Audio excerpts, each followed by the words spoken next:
Halo semuanya, selamat datang di channel kita, sebuah channel yang membahas tentang bagaimana cara menulis artikel jurnal dan tugas akhir kuliah seperti skripsi dan tesis. Pada video sebelumnya, kita sudah membahas tentang manfaat daripada kegiatan menulis, termasuk menulis karya tulis ilmiah dan artikel jurnal.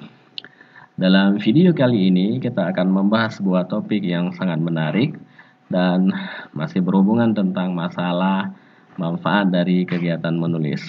Dan juga berkaitan dengan sesuatu yang sangat penting bagi kita, yaitu kesehatan.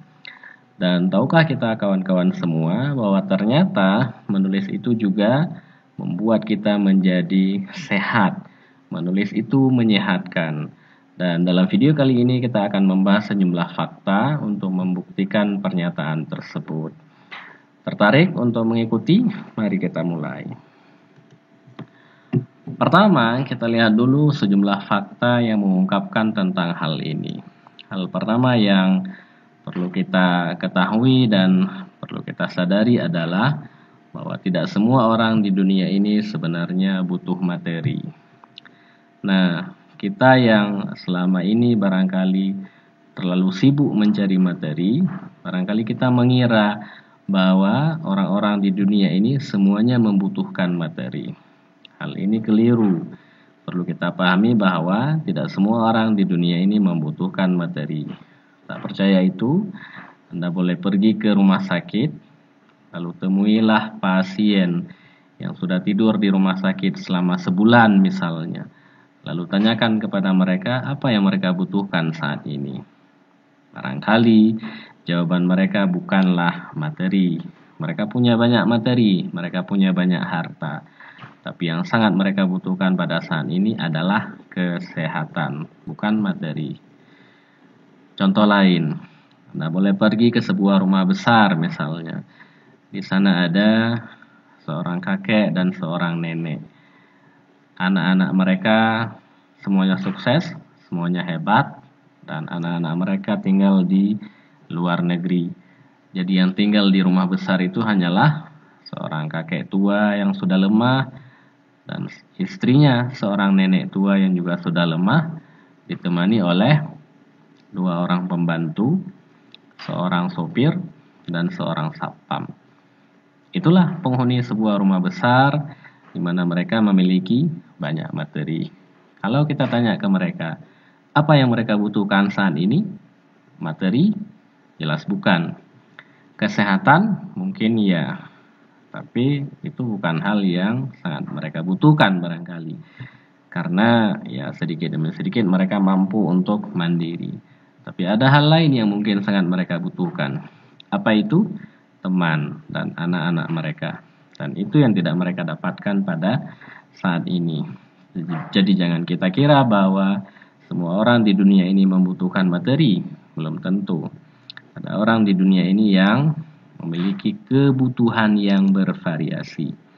Dan biasanya ketika orang tidak mendapatkan apa yang dia butuhkan, maka dia akan stres.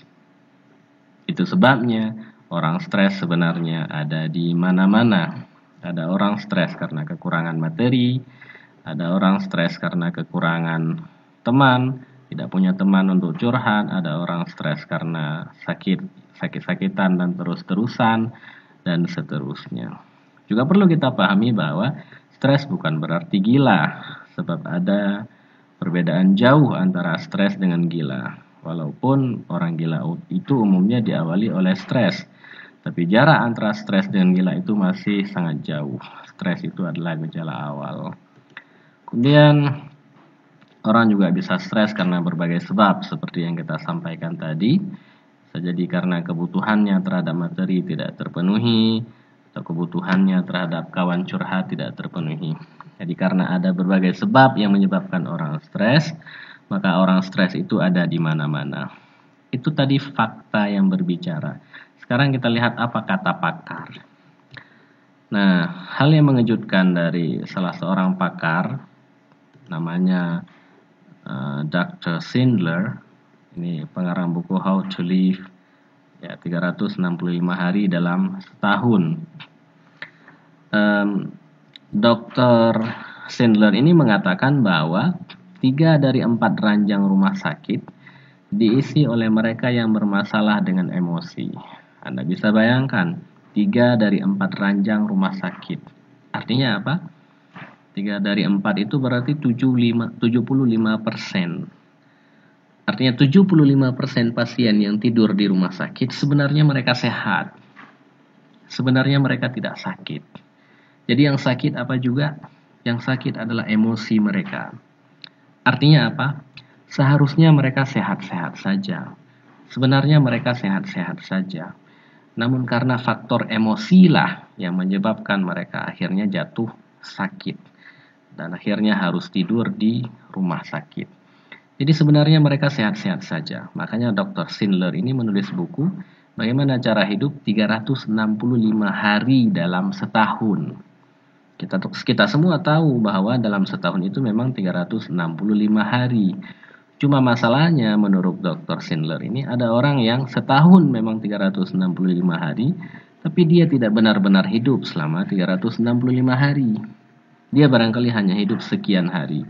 Sementara yang lainnya, dia hanyalah layaknya mayat yang berjalan. Mengapa? Ya, salah satunya karena seperti tadi, dia bermasalah dengan emosi. Makanya dia sakit. Sebenarnya dia sehat-sehat saja. Cuman karena ada masalah dengan emosinya, makanya dia sakit. Ini penyebabnya, stres dan kesehatan. Jadi dalam hidup ini, orang akan stres kalau hidupnya ditimpa masalah. Orang akan stres kalau kebutuhannya tidak terpenuhi. Dan kita tahu, seperti yang disampaikan oleh Dr. Sandler tadi juga, bahwa stres adalah pemicu berbagai penyakit. Maka orang mengatakan, kalau Anda ingin sembuh, kalau Anda ingin terbebas dari penyakit, maka di antara hal yang perlu dikurangi adalah stres. Kurangi stres, maka Anda akan sehat. Di samping kegiatan-kegiatan lain seperti makan makanan dengan gizi yang seimbang, berolahraga, istirahat yang cukup dan lain-lain. Hal yang sangat penting untuk menjaga kesehatan kita adalah kurangi stres. Baik. Tadi kita sudah bahas tentang pemicu sejumlah penyakit. Salah satunya adalah stres. Sekarang kita coba lihat bagaimana penyembuhannya. Bagaimanakah cara menyembuhkan penyakit-penyakit ini dan apa yang telah dilakukan oleh mereka yang pada akhirnya menjadi sembuh. Pertama, ada orang yang sembuh setelah pergi ke psikiater. Dan apa yang dilakukan oleh psikiater ini? Banyak pasien sembuh hanya karena didengar oleh psikiater. Artinya apa? Orang yang stres ini kesehatannya memburuk, lalu dia pergi menjumpai psikiater. Dan apa yang terjadi di sana? Dia hanya menyampaikan keluh kesahnya. Dia hanya curhat. Dan yang terjadi di sana, psikiater hanya mendengar apa yang disampaikan oleh si pasien ini. Kalau si pasien ingin nangis, dipersilakan.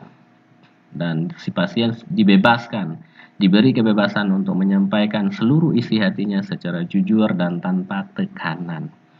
Dan setelah itu semua terjadi, si pasien merasa lebih plong, lebih bebas. Hingga akhirnya dia merasakan tekanan. Dalam bahasa Inggris disebut stres. Stres tadi sehingga sedikit berkurang dan bahkan menghilang. Dan setelah stres itu menghilang akhirnya, kesehatan dia menjadi lebih baik. Jadi apa yang terjadi di sini?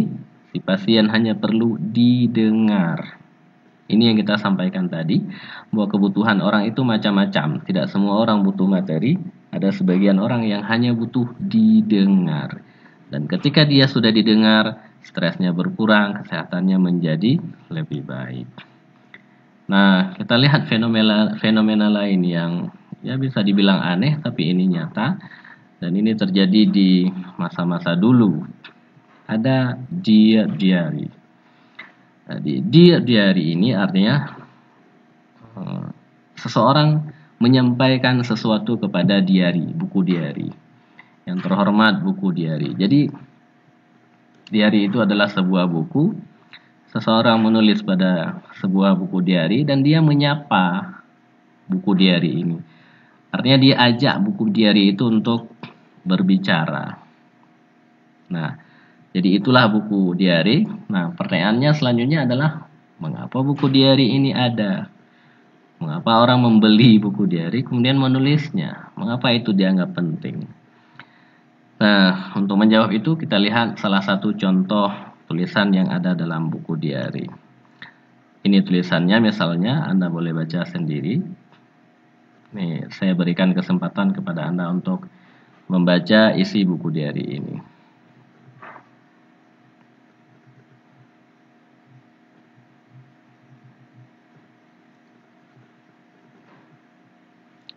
Nah, dari isi buku diary ini kita bisa melihat bahwa si penulis buku diary ini merasa sangat kesal terhadap seseorang. Dia sangat kesal terhadap seseorang dan bahkan dia mengatakan bahwa seseorang itu sangat jahat kepada dia. Padahal dia sudah sangat baik terhadap seseorang tersebut. Tapi kebaikannya itu justru dibalas dengan sebuah kejahatan menurut dia. Nah, karena dia kesal, makanya dia tulislah apa yang ada dalam pikiran dan perasaannya itu dalam sebuah diary. Dia awali kalimatnya dengan Dear Diary. Nah, setelah dia tulis ini di buku diary, apakah apa yang dia tulis ini dia kirim kepada seseorang? Jawabannya tentu tidak, karena yang dia tulis adalah buku diary. Jadi setelah dia tulis ini, yang dia lakukan adalah dia simpan tulisan tersebut. Dan tidak ada orang yang membaca tulisan ini. Maka banyak kita lihat buku diary itu justru terkunci. Artinya ada gembok di buku diary itu. Dan buku yang ada gembok itulah salah satunya buku diary. Karena orang tidak mau apa yang dia tulis di buku diary itu diketahui oleh orang lain. Jadi harus ada privasi. Nah, jadi setelah dia tulis, kemudian dia simpan. Tetapi apa yang terjadi pada si penulis? Tadi dia sampaikan secara jujur bahwa dia sangat kesal kepada seseorang. Bahkan dia mengatakan bahwa seseorang itu jahat. Tapi setelah dia tulis diary ini dan tidak dia kirim kepada siapapun, apa yang terjadi pada si penulis diary? Dia merasa lebih plong. Sekarang dia merasa lebih tenang. Sekarang dia merasa lebih nyaman dan rasa stresnya, rasa kesalnya yang tadi memuncak sekarang sudah sedikit berkurang, bahkan perlahan-lahan hilang. Padahal kita tahu setelah dia tulis ini dia tidak kirim ke siapapun. Dia hanya tulis dan simpan. Tapi itu berefek kepada dirinya. Gara-gara dia tulis ini rasa kesalnya hilang, stresnya hilang, emosinya kini tambah stabil dan menjadi lebih baik dan akhirnya dia kembali ceria, dia kembali sehat. Ini bisa kita lihat berkat daripada sebuah power yang diberikan oleh buku diary. Kita lihat contoh lain, misalnya bagaimana orang yang bisa sembuh gara-gara stres, sembuh dari stres. Misalnya ada fenomena buang ke laut. Jadi artinya kalau Anda punya sesuatu yang mengganjal dalam pikiran Anda atau punya sesuatu yang Anda tidak ingin lagi itu ada, artinya Anda sudah muak atau bosan dengan sesuatu itu, maka pergilah ke laut dan buang semua yang tidak Anda butuhkan itu di laut. Jadi ada orang mengatakan jika Anda stres, pergilah ke laut dan berteriaklah. Kenapa ke laut?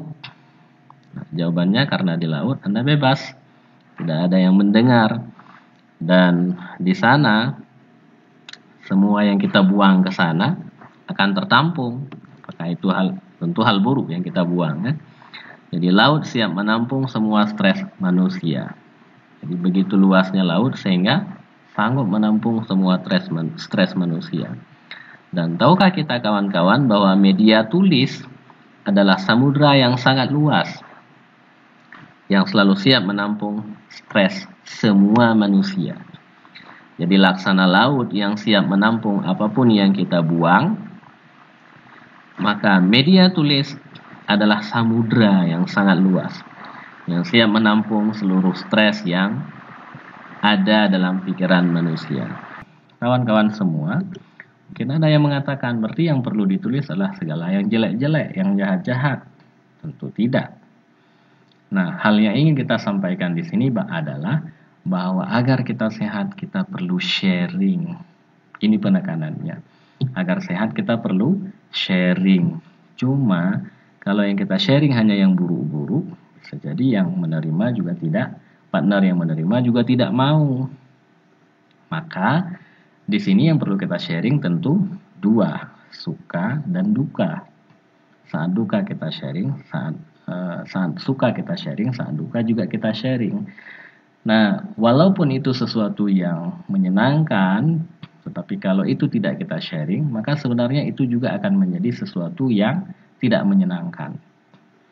Kita makan sesuatu yang enak misalnya, tapi sendiri, tentu itu tidak menyenangkan. Kita lihat contoh kawan-kawan, ini ada sumur. Sumur itu bersih, airnya bersih dan tidak kotor. Tetapi, air sumur itu akan kotor dan berbau kalau airnya itu tidak ditimba. Ditimba itu artinya apa? Diberikan kepada orang lain, sharing. Atau kalau bukan ditimba berarti dialirkan melalui saluran atau melalui pipa. Nah, apa yang ingin kita sampaikan di sini? Sesuatu yang baik pun seperti sumur ini, kalau tidak mau berbagi, maka dia akan menjadi tidak baik. Sumur yang airnya bersih akan menjadi kotor dan berbau kalau tidak mau berbagi. Maka begitulah kita, walaupun kita punya berita yang menggembirakan, punya sesuatu yang menggembirakan, kalau kita tidak mau berbagi, maka yang menggembirakan itu juga tidak akan terasa enak. Apalagi kalau kita punya sesuatu yang tidak mengenakan.